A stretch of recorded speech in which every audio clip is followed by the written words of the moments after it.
லேவியர் நூல் அதிகாரம் 17.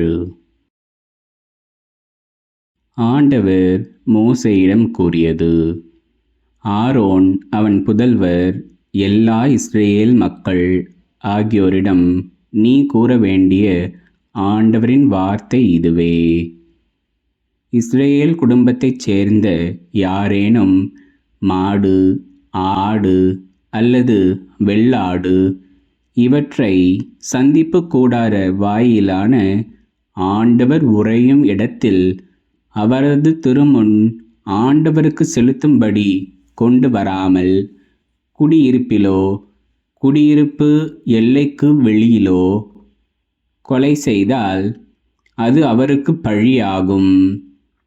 குருதி சிந்தச் செய்ததால் அவர் தமது இனத்தினின்று அழிக்கப்படுவார். எனவே இஸ்ரேல் மக்கள் வயல்வெளியில் பலியிடுகிற தங்கள் பலிகளை சந்திப்பு கூடார வாயிலுக்கு ஆண்டவர் திருமுன் கொண்டு வந்து அங்கே அவருக்கு நல்லுறவு பலிகளாக செலுத்துவார்கள்.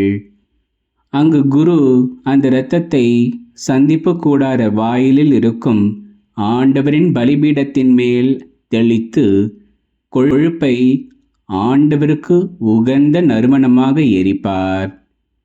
அவர்கள் கள்ளத்தனமாய் பின்பற்றி வந்த பேய்களுக்கு இனி தங்கள் பலிகளை செலுத்தக்கூடாது. இது அவர்களுக்கு என்றுமுள்ள நியமமாகும். எனவே நீ அவர்களிடம் கூற வேண்டியது: இஸ்ரேல் வீட்டாரிலோ அவர்களோடு தங்கும் அந்நியர்களிலோ யாரேனும் எரிபலி செலுத்தினால் அதனை சந்திப்பு கூடார வாயிலில் ஆண்டவருக்கு செலுத்தும்படி கொண்டு வராவிடில் அவர் அவரது இனத்தவருள் இராமல் அழிக்கப்படுவார்.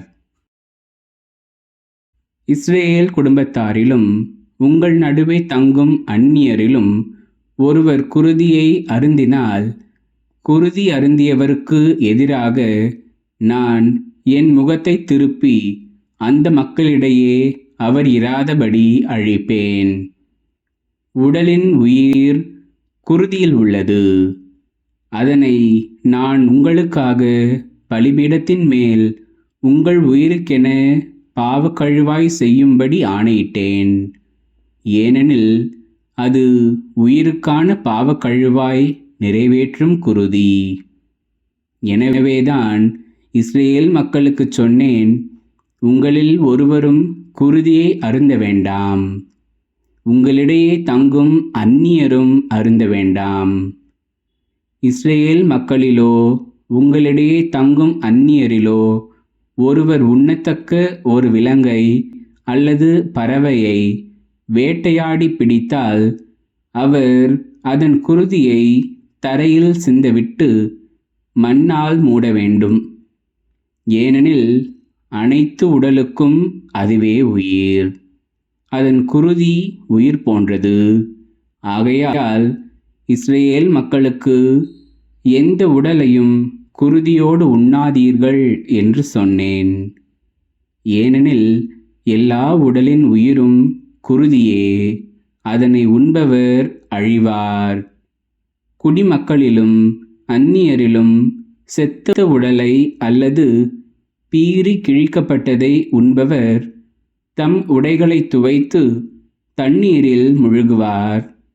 அவர் மாலை மட்டும் தீட்டாயிருப்பார், பின்னர் தூய்மையாவார். அவர் தம் உடைகளை துவைக்காமலும் தம் உடலை கழுவாமலும் இருந்தால் தம் குற்றத்தை தாமே சுமப்பார்.